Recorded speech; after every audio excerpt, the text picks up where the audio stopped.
Pasal ada dekat dengan kami. Kesempatan hari ini Tuhan Yesus, kami mau kembali datang lagi padamu Tuhan. Kami ingin dengar firman-Mu ya Bapa. Sore hari ini Tuhan, Kau berikan kami segala hikmat Tuhan, agar kami mengerti ya Bapa, dan firman yang kami dengar ya Tuhan, agar menambah iman kami ya Bapa. Kesempatan ini ya Bapa, biarlah kami selalu mendekat-dekat lagi kepada-Mu ya Bapa. Dan kami juga berdoa Tuhan untuk hamba-Mu yang kami membawa firman-Mu Bapa, menghargai dia lebih hari lebih heran ya Bapa. Dan kami juga yang mendengar juga Tuhan, senantiasa mendengarkan firman-Mu Bapa, juga membawa kehidupan kami ya Bapa. Kami suka percaya Bapa, Kau ada bersama-sama kami saat ini ya Bapa. Dan kami mengucap syukur dan ke dalam tangan-Mu kami sudah berdoa syukur. Haleluya. Amin. Silakan pada hamba-Mu.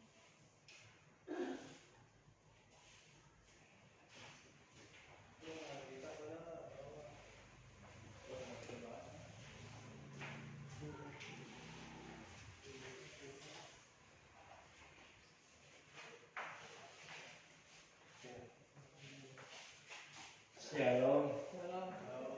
Puji nama Tuhan pada jam saat ini. Kita masih diberikan kesempatan. Kita masih boleh mengucap syukur kepada Tuhan karena pertolongan Tuhan. Berapa banyak mereka yang tidak bisa mengucap syukur karena keterbatasan dalam kehidupannya, karena keterbatasan dalam kesehatannya, juga karena keterbatasan waktunya. Sebab itu kita patut bersyukur sementara kita boleh bersama-sama memuji dan memuliakan nama Tuhan. Saudara, pada jam saat ini, jika kita boleh melihat di dalam segala seluruh kehidupan kita, bagaimana beberapa kali Allah telah menolong dalam kehidupan kita. Seberapa banyak Tuhan telah menolong kita, meluputkan kita daripada segala mara bahaya, meluputkan kita daripada segala penyakit sampah, meluputkan kita juga daripada segala perisai, daripada segala cometi-cometi lidah yang menghancurkan kehidupan kita. Tapi itu semua kita boleh lalui karena pertolongan Tuhan. Amin. Dan kita tahu kita nggak mampu. Tanpa ada pertolongan Tuhan, kita tidak akan bisa menjadi mampu. Tapi dengan adanya pertolongan Tuhan, kita boleh dimampukannya, kita boleh dikuatkannya. Sebab itu mari pada jam saat ini kita belajar bagaimana Daud berkata. Kita akan membaca dalam Mazmur pasal 116 ayat yang ke-12.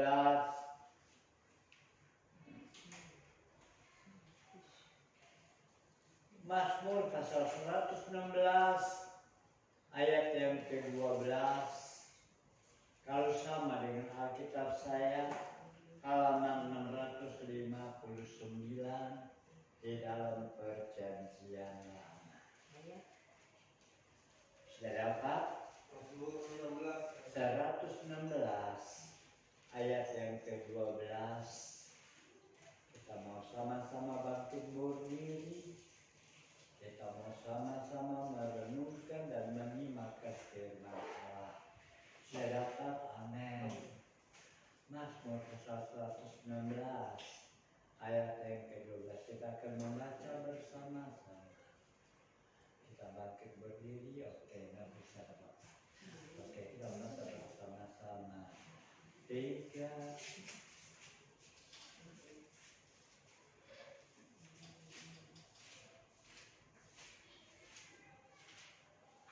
Sudah, Mazmur 116 ayat yang ke-12. Kan?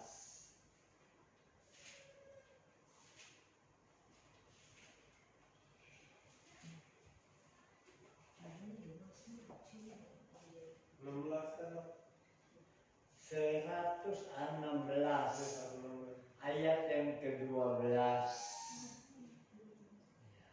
116 harusnya dari tadi siapkan Alkitab. Jadi tidak terganggu yang lain. Sudah dapat Mazmur 19 halaman 658 atau kalau sama Alkitab dan salibannya dengan saya bergunakan.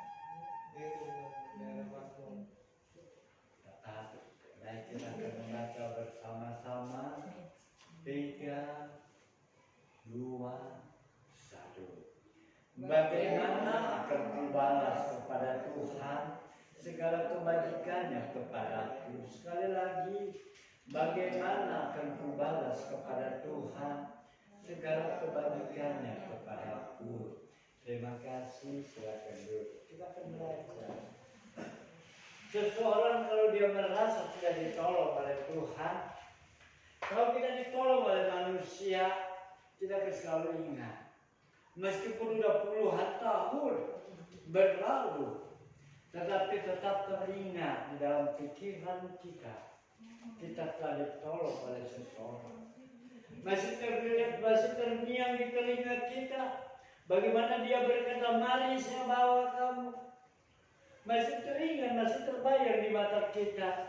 Bagaimana dia menopang kita. Dia merangkul kita. Membawa kita. Supaya kita boleh menjadi lebih kuat. Nah itu sebabnya. Kalau juga Daud berkata, bagaimana akan kubalas kepada Tuhan segala kebajikannya kepadaku. Kita manusia tentu merasakan bagaimana pertolongan daripada Tuhan. Saat kita lemah, kita dikuatkan. Saat kita susah, kita dihiburkan. Dan mungkin saat kita sakit, kita dijamah oleh Tuhan. Berapa kali kita luput dari segala sakit penyakit bersambat. Berapa kali kita luput dari segala kecelakaan. Dan semata-mata karena kasih anugerah Allah. Meskipun tidak sedikit di antara kita menghadapi pencobaan. Tidak sedikit di antara kita menghadapi segala setiap tantangan. Tetapi perlu kita ketahui pencobaan-pencobaan yang kita alami itu adalah pencobaan biasa yang tidak melebihi kekuatan manusia. Pada saat kita dicobai, Dia memberikan kita jalan keluar. 1 Korintus pasal 10 ke 13. Nah, itu sebabnya Yakobus juga berkata, berbahagialah mereka yang tahan uji, sebab apabila dia tahan uji, dia akan menerima mahkota kehidupan. Berbahagialah mereka yang di dalam pencobaan, sebab apabila dia tahan uji, ia akan menerima mahkota kehidupan. Hidup di dalam dunia tidak selamanya jalan sesuai dengan segala rencana kita. Tapi perlu kita ketahui, semua itu untuk mendatangkan kebaikan bagi saudara dan saya yang berjalan dalam terangnya Allah. Amin. Roma pasal 8 berkata, kita tahu sekarang bahwa Allah perlu bekerja dalam segala sesuatu untuk mendatangkan kebaikan bagi kita. Sebab itu jangan kita menangis, jangan kita mengeluh. Kalau kita berjalan dalam keadaan cuaca, dalam keadaan musim yang sangatlah tidak bersahabat dengan kita, tapi semua diberikan oleh Tuhan. Bagaimana jadinya kalau Tuhan selalu berikan kita musim panas? Kasihan para petani. Ladangnya menjadi kering kerontang. Dan kalau sudah demikian, harga sayur mayur bisa menjadi terlalu tinggi. Sebab mereka mengeluarkan tenaga untuk mengambil air dari tempat jauh untuk menyiram dia punya kebun. Dan bagaimana kalau seumpamanya juga Tuhan selalu berikan musim hujan sepanjang bulan selama selama setahun.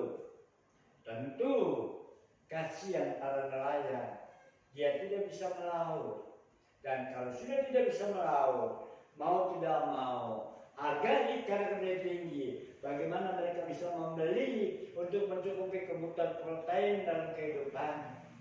Itu sebabnya dia berikan waktu sesuai dengan segala kehendaknya, memberikan rezeki bagi setiap orang yang mencari nafkahnya. Amin. Sebab itu jangan kita mengeluh di saat kita hidup dalam segala setiap kesulitan. Jangan kita mengeluh di saat kita menghadapi suatu kehidupan yang tidak sesuai dengan segala rencana kita. Tetapi Mazmur 34 ayat yang ke-7 berkata, orang yang tertindas ini berseru kepada Tuhan dan dia menyelamatkan dia dari segala kesesakannya. Jadi hanya satu perkara kita yang bisa berseru kepada dia, memohon kepada Tuhan. Sehingga itu sebabnya Daud juga berkata, bagaimana akan kubalas kepada Tuhan segala kebajikan? Apakah kita berpikir kita bisa membalas segala kebaikan Tuhan? Cukup kita datang, oh saya rasa mungkin tidak. Bagaimana misalnya kalau kita bisa membalas kepada Tuhan? Hanya cukup datang berdoa kepada Tuhan di rumah. Apakah itu sudah lebih daripada cukup? Saya yakin dan percaya semuanya tentu melebihi dedikasi dalam setiap kehidupan kita.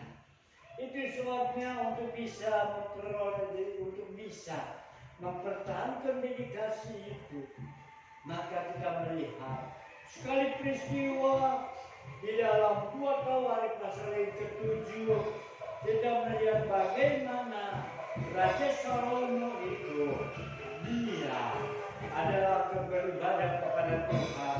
Di dalam 2 Tawarik pasal yang ke-7, 2 Tawarik pasal yang ke-7 ayat yang pertama dan kedua berkata, setelah Salomo mengakhiri doanya, api pun turun dari langit memakan habis korban bakaran dan korban-korban sembelihan itu, dan kemuliaan Tuhan memenuhi rumah itu. Para imam tidak dapat memasuki rumah Tuhan itu karena kemuliaan Tuhan memenuhi rumah Tuhan.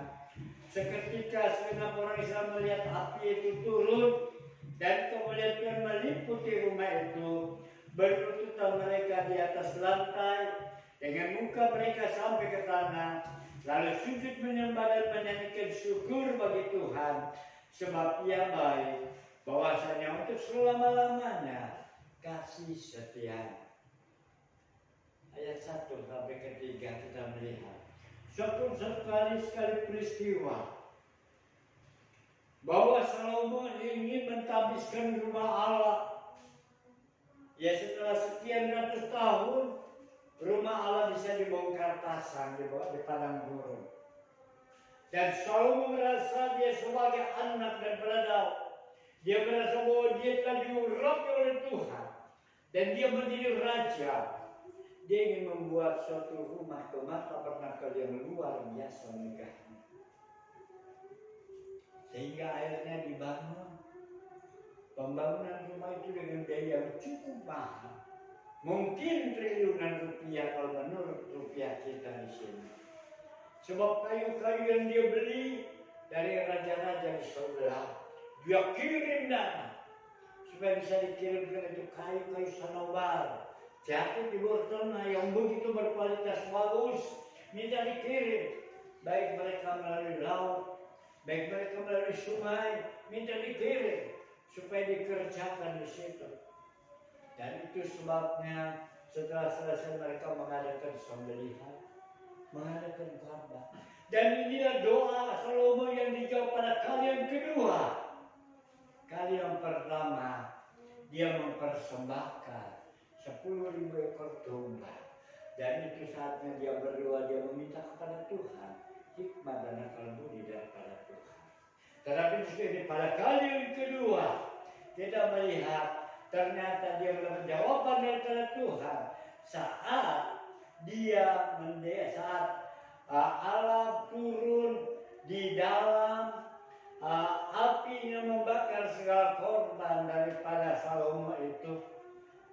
sebabnya Salomo diperkenan oleh Tuhan.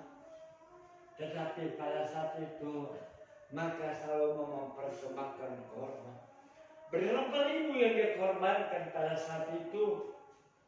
Dia mempersembahkan korban kepada Tuhan. Dia tidak bicara tentang untung rugi. Dia berbicara korban kepada Tuhan. Dia tidak perlu pamer. Saat ini media sosial begitu gampang. Saat ini media sosial begitu gampang. Kita mau ngupload foto bagaimanapun bisa. Ada banyak juga pendukung-pendukung di dalam cara kita perekaman itu. Tetapi seringkali disalahgunakan. Mau pamer melalui medsos, pamer korban melalui medsos, hidup mewah melalui medsos. Kalau kita ada saat ini, saya tidak membela diri. Kadang-kadang saya memfoto, sebab itu permintaan daripada donatur, memberikan bukti kalau itu telah diberikan. Tapi untuk pamer sebenarnya tidak sama sekali. Tetapi saat ini kita melihat ada banyak mereka menyalahgunakan untuk pamer. Mereka pamer dengan segala kemewahan, mereka pamer dengan segala kemegahannya, mereka pamer dengan segala makanan-makanan. Meskipun kadang-kadang sepertinya dipaksakan, karena belum sampai ke situ, sehingga akhirnya terjadilah yang namanya salah. Tetapi tidak bagi Salomo. Dia berkorban, dia lakukan itu semua. Berapa yang dia sembeli? 20.000 ekor sapi, 120.000 kambing domba, dikorbankan sedemikian rupa. Dan sehingga akhirnya dilanjutkan dengan segala hari raya Pondok Daun. Dan berapa juta orang yang ada bersama-sama pada saat itu. Sepanjang perjalanan dari Mesir sampai Hamat, 120 km penuh dengan segala orang yang berjejal-jejal. Kalau mau jujur, 120 kilo, kurang lebih dari sini sampai lewat Bogor, sampai arah Sukabumi, sampai lewat Kolomla, sampai lewat Cimelati, sampai di daerah Cibadak, kurang lebih 120 km. Di jalan biasa mereka begitu penuh, mereka mengagungkan Tuhan, mereka menyembah Tuhan. Dan para imam, dia tidak berpikir bahwa hari itu penuh dengan segala kesibukan. Dia tidak berpikir bahwa hari itu dia begitu sibuk dalam pelayanan. Tapi mereka bersama-sama mengucap syukur. Demikian kehidupan orang yang punya dedikasi kepada Tuhan. Orang yang punya dedikasi kepada Tuhan, dia selalu mempersiapkan hatinya. Yang punya dedikasi kepada Tuhan, dia berkorban dengan segala kesungguhan hati. Enggak pernah berpikir untung rugi. Saudara dan saya, kita pada jam saat ini, kalau kita boleh ada, kita tahu memang kita sedang berdedikasi kepada Tuhan. Tapi saya yakin dan percaya bukan saja kita bisa beribadah, tapi kita melakukan lebih banyak lagi dalam pelayanan pekerjaan. Dan ingat, kalau kita diselamatkan, itu karena daripada doa-doa si pendahulu. Amin. Jadi bukan karena kita. Doa-doa. Saya ingat, saya punya nenek. Dia tadinya dari desa Cerewet sana. Dari KM 13 Serang. Sebelum sampai Daraja. Asli dia orang sana. Dia pernah bercerita waktu Krakatau menyemburkan, dia pikir hujan lebat. Dia cari air depan, nggak taunya debu. Nah, dia diberikan kesempatan oleh pendiri daripada gereja GPIA yang ada di Perniagaan nomor 39. Dan kalau GPIA yang ada di jalan Duta Harapan Indah, yang ada di perumahan Duta Harapan Indah, itu adalah pemberian gubernur. Saya bicara begitu sebab saya juga ada sekolah minggu sana. Dan dia diberikan kesempatan untuk merapikan bangku. Dia pegang kunci daripada pendeta Ho Leong Sen, Lim Hong Sen. Kalau Om Ho itu dari kemiskinan Petamburan. Tapi kalau Lim Hong Sen itu adalah ada asli dari KPA dan dia bukan sinode sendiri. Dan dia dari Manado. Dan sauiparnya pendeta Ji Hong Sen itulah yang merintis di tempat ini. Jadi diberikan kesempatan pegang kunci. Lalu dia suka menyisihkan uangnya. Dia beli itu kelapa. Dulu bukan seperti ini. Teraso belum ada. Waktu itu baru ada ubin. Ubin, setelah ubin baru terjadi teraso. Baru setelah teraso baru keramik, bahkan sekarang marmer. Jadi dia beli kelapa parut, dia beli kelapa, dia parut malam-malam, pagi-pagi dia bawa ke gereja, dia gosok itu sampai mengkilap itu ubin. Setelah mulai dia gosok semua sampai seluruh gereja sudah dia per begitu dengan kelapa, dia mulai sapu. Setelah mulai dia sapu, dia mulai tarik tali. Karena waktu itu bangkunya masih kursi rotan. Dia mulai tarik tali dari ujung sampai ujung. Dia mulai susun. Setelah mulai susun bangku, hampir kurang lebih ada 80-90 dia susun ke belakang. Lalu akhirnya dia berdoa. Dan waktu dia berdoa, kalau saya ada, saya ikut, saya berdoa. Apa yang dia doakan? Pertama-tama dia menyembah kepada Tuhan. Pertama-tama dia agungkan Tuhan. Lalu akhirnya dia berdoa.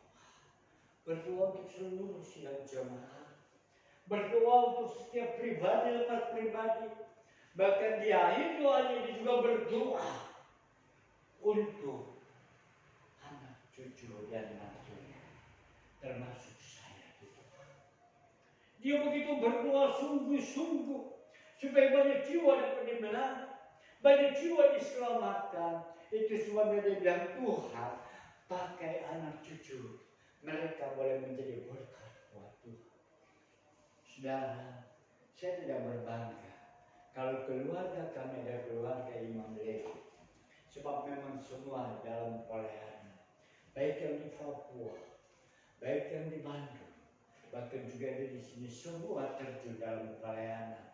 Saudara, sebab apa? Sebab memang doa itulah yang membuat setiap kehidupan menjadi kuat. Tapi itu juga harus dilakukan dalam kehidupan kita.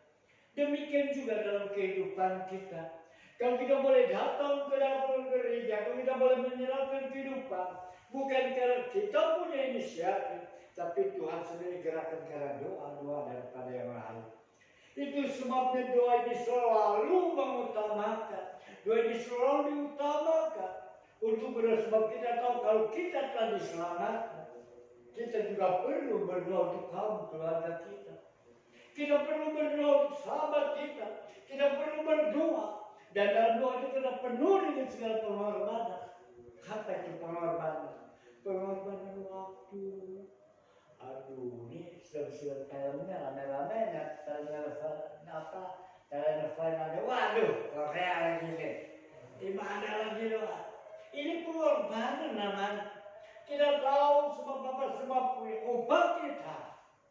Bukan apa yang kelihatan di muka bumi. Itu harus kita perjuangkan. Itu harus kita lakukan. Dan Salomo, dia tidak sayang, dia mengorbankan 20.000 ekor sapi, 120.000 kambing domba dikorbankan dalam rumah Tuhan yang begitu megah. Dan sehingga akhirnya keluar mesbah pembakaran di depan. dibawa ke dalam. Karena udah nggak muat lagi di depan, dibawa ke dalam lagi, sehingga memenuhi segala aroma daripada korban makanan itu. Sebab api Tuhan turun dari langit, membakar setiap korban makanan. Demikian dalam kehidupan kita. Kalau kita perlu mau rasakan kehadiran Allah, kalau kita perlu merasakan bagaimana Allah menjamah dalam kehidupan kita, maka kita juga perlu masuk ke dalam. Yaitu kita masuk ambil bagian ke dalam pelataran. Sebelum waktu kita baru kenalkan Tuhan, mungkin baru lihat dari luarnya aja. Oh iya, telinga mendengar firman Tuhan, mata memandang bagaimana anak-anak Tuhan datang beribadah. Tapi setelah masuk ke dalam, maka ruang di dalam ini kita mulai bersihkan. Jadi dalam hati ini bukan kepribadian, bukan keegoisan, dan juga bukan kepentingan diri sendiri. Dijauhkan kepentingan itu.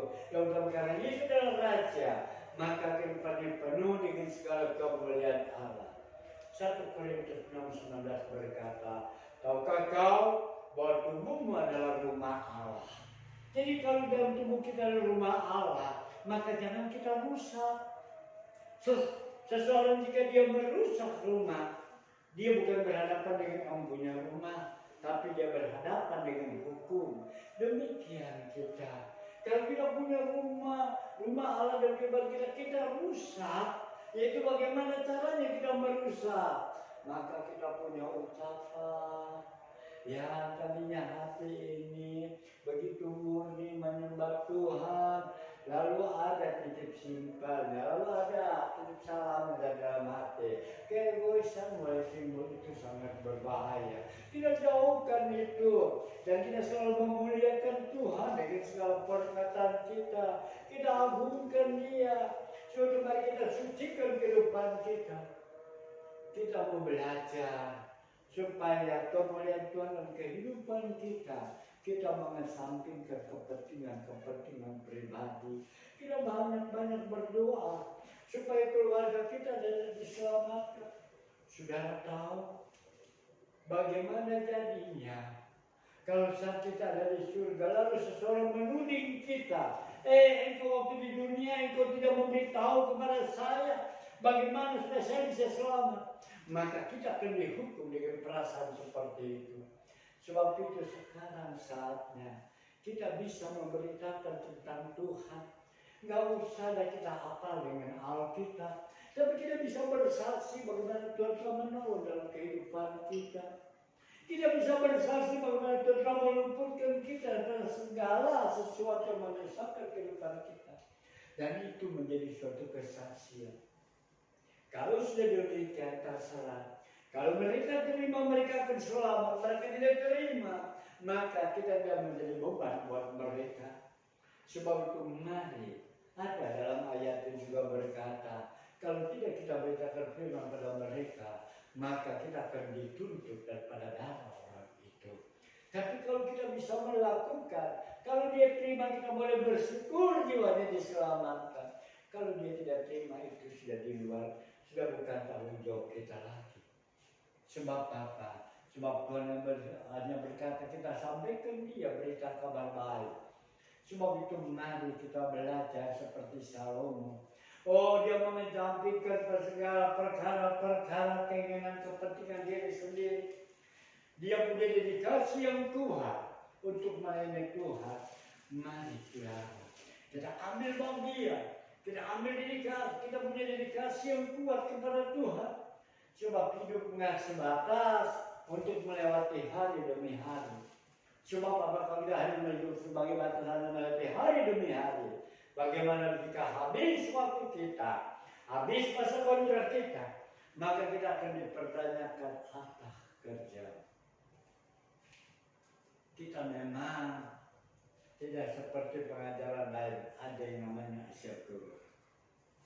Tapi bagi orang-orang yang percaya, saat habis masa kontrak, kita tiba di sana, di Firdaus. Tidak ada lagi bergejala, Tidak ada lagi tersimpan dalam ruang yang tersimpan, tidak. Tetapi kalau kita belum menyampaikan firman Tuhan, belum kita memberitakan tentang kebenaran firman Tuhan, maka itu akan menjadi beban dalam kehidupan kita. Suatu mari kita melangkah maju ke depan. Kita boleh melangkah maju dengan iman percaya kita. Apa yang dapat kita lakukan? Kita belajar. Salomo meminta hikmah daripada Allah. Itu hal yang pertama. Dia berkorban. Dan pada saat dia berkorban, maka dikatakan Allah menjawab dia. Dan dia menerima segala hikmat akal budi daripada Tuhan. Dan kalau dia sudah menerima daripada Tuhan, maka kekayaan datang kepada dia. Ratu Sheba yang begitu jauh datang kepada Salomo membawa segala persembahan. Sebab itu mari kita belajar untuk kita ambil bagian dari pekerjaan Tuhan. Jangan kita sudah sedikit begini, lalu bagaimana kalau kita mau menangkan jiwa? Lalu kita sudah berpikir, aduh sakit, akhirnya boleh meninggalkan. Bagaimana kita bisa bertahan selain kita bertahan dalam doa, senantiasa berdoa dalam pengharapan, baru bergumul dalam doa. Sebab saat kita berdoa, Tuhan menggerakkan setiap hati. Kita ambil bagian. Sebab masing-masing kehidupan punya tanggung jawab daripada Tuhan. Hanya itu dikatakan kita harus punya dedikasi yang tinggi. Sebab itu kalau kita melihat lalu dalam ayat ke-7 dalam 2 Tawarik tadi pasal yang ke-7, lalu Salomo menguduskan pertengahan pelataran yang di depan rumah Tuhan. Sebab disitulah diolahnya segala korban bakaran dan lemah korban keselamatan. Sebab mesbah tembaga yang dibuat Salomo tidak dapat memuat korban bakaran dan korban sajian dan segala lemah korban. Jadi korban pelataran itu dipakai juga untuk mempersembahkan korban, yaitu gambaran seluruh hidup kita. Amin. Kehidupan kita ini mari kita pergunakan untuk mengagungkan Dia. Kita bawa itu mesbah-mesbah korban bakaran itu. Kalau saudara tahu, di dalam rumah Allah, maka ada mesbah korban ukupan. Mesbah korban ukupan itu ada di ruang bait suci, di ruang maha suci. Dan disitulah ditumpuk ada mesbah korban runjukan ke-12 roti yang menunjukkan ke-12 suku bangsa Israel. Dan satu lagi mesbah korban ukupan. Dan mesbah korban ukupan ini adalah doa. Jadi doa saudara dan saya tidak akan percuma hilang. Mari ambil bagian. Mari jangan biarkan kehidupan kita hanyut dengan segala kesibukan. Jangan biarkan kehidupan kita hanyut dengan segala aktivitas rutinitas kita yang tidak membawa kita lebih dekat kepada Tuhan.